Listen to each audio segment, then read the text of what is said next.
Bonjour et bienvenue sur ma chaîne YouTube ABC du parfum. Cette chaîne est dédiée à l'apprentissage de la création de parfums pour le grand public.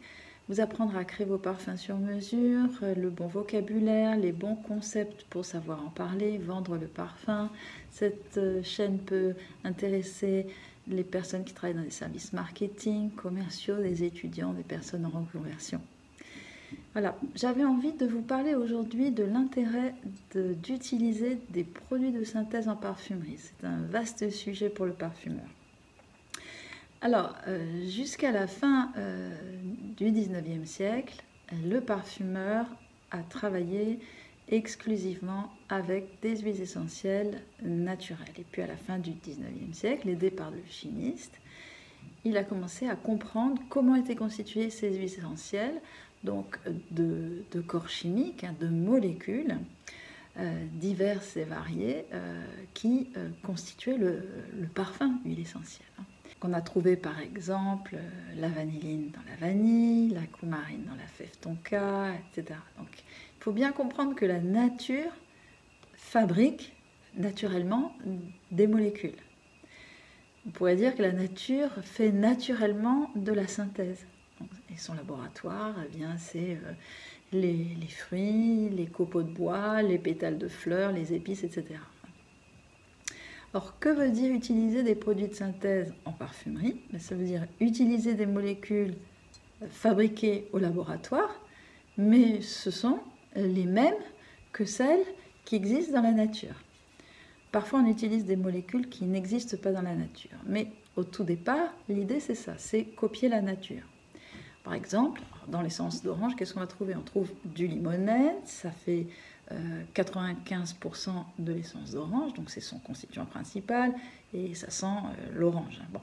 Mais on ne trouve pas que ça, on trouve des molécules, les butyrates, qui ont des notes fruitées, type ananas, voilà. On trouve du citral.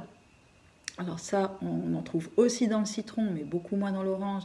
Ça donne son acidité à l'orange. On trouve des aldéhydes.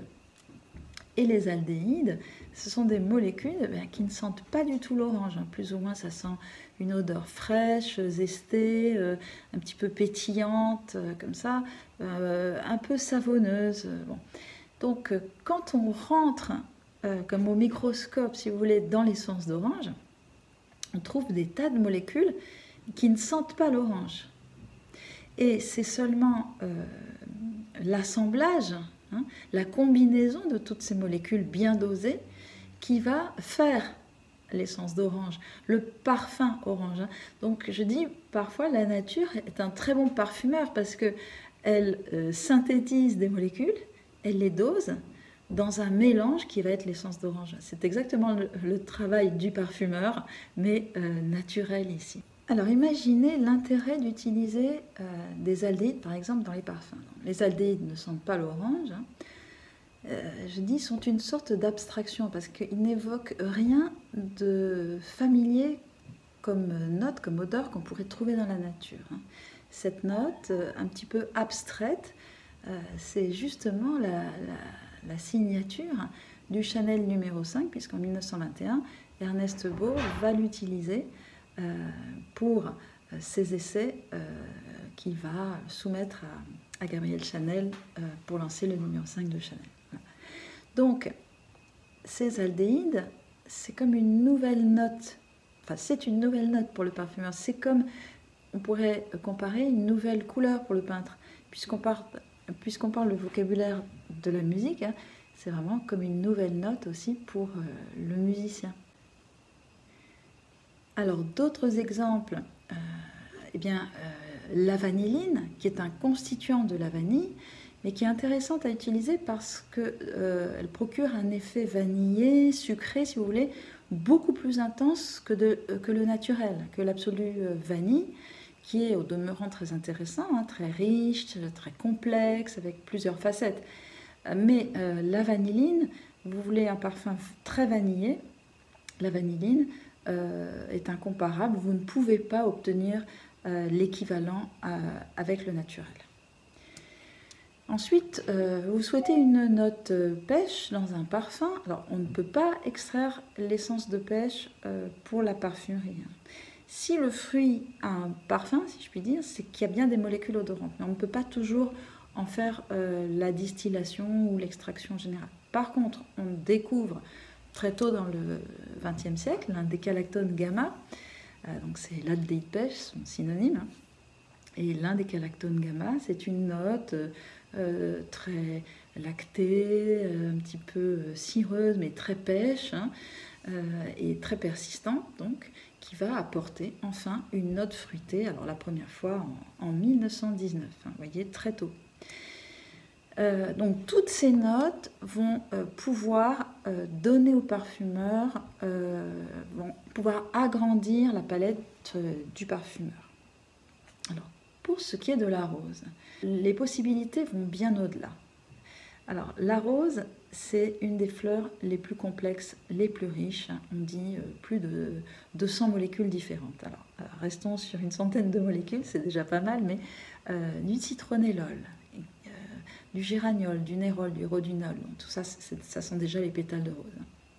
Mais comme dans l'exemple de l'orange, vous avez des notes fruitées, par exemple les damascones, qui apportent une touche un peu pomme cuite, un peu coin à la fleur. Vous avez des notes vertes, les hexénols, qui vont donner cet aspect herbe coupée à la fleur. Vous avez du linalol, qui donne cette fraîcheur un peu pivoine à la fleur. Vous avez de l'eugénol, qui donne une facette épicée à la fleur. Donc c'est une note, la rose, qui est extrêmement riche. Alors bien sûr, on peut utiliser la damascone pour elle-même, en tant que note fruitée, comme on avait fait en 1921 avec les aldéhydes, mais on peut, bien sûr, vous imaginez, faire une reconstitution de l'essence de rose. Alors ça peut intéresser le parfumeur, pourquoi pas, mais quel est l'intérêt tellement pour le parfumeur que d'utiliser un produit dont il a déjà le naturel. Bon, c'est tout à fait secondaire en réalité. Ce qui est beaucoup plus intéressant, c'est de se dire qu'avec déjà 4-5 produits, j'en ai mis 5 ou 6, vous voyez, on a presque la majorité des facettes dans la rose, et donc on peut évoquer déjà la rose de façon très schématique avec quelques produits, par exemple les hexénols, linalol, citronellol, damascone, eugénol, et puis voilà. On peut faire un petit schéma de rose. Alors c'est simplifié, mais on reconnaît la rose. Pensez en comparaison au tableau des impressionnistes, que ce soit Matisse ou d'autres comme Monet. Vous avez des impressions, vous avez des touches comme ça, et puis quand vous reculez, vous voyez le corps, vous voyez le paysage, parce que le cerveau, par son imagination, va faire un travail et va voir le schéma. Mais là, c'est pareil. On va sentir, on va reconnaître la rose, même schématique. Et ça peut être un travail, une recherche esthétique. Mais imaginez que je veuille évoquer une rose dans un contexte très frais, très vert. Eh bien, je vais non pas garder les proportions comme dans la rose, mais je vais les doubler, voire les quintupler. Et à ce moment-là, le même schéma devient beaucoup plus vert. Je veux une rose fruitée, ben, j'augmente la proportion de damascone. Je veux une rose verte et fruitée, je joue à la fois sur les hexénols et la damascone, etc. Et puis, il n'y a pas de limite à l'art, à la création artistique. Donc, pourquoi ne pas faire une rose musquée? Même si les muscs ne sont pas dans la rose, je peux combiner les muscs dans mon schéma de rose pour obtenir cette rose musquée. Je peux faire une rose vanillée, une rose poudrée irisée, une rose poudrée, irisée, vanillée, etc. C'est un petit peu le thème, et fruitée pêche, c'est un petit peu le thème de Trésor, du parfum Trésor. Et les possibilités sont infinies, deviennent évidemment totalement infinies. Donc c'est toutes ces possibilités créatives que je voulais vous faire envisager avec l'utilisation des produits de synthèse en parfumerie. J'espère que je vous aurai convaincu de l'intérêt de ça. Et je vous remercie. N'oubliez pas de liker cette vidéo si elle vous a plu, de vous abonner à la chaîne, de m'envoyer toutes vos questions, j'y répondrai avec plaisir. Je vous dis à la semaine prochaine.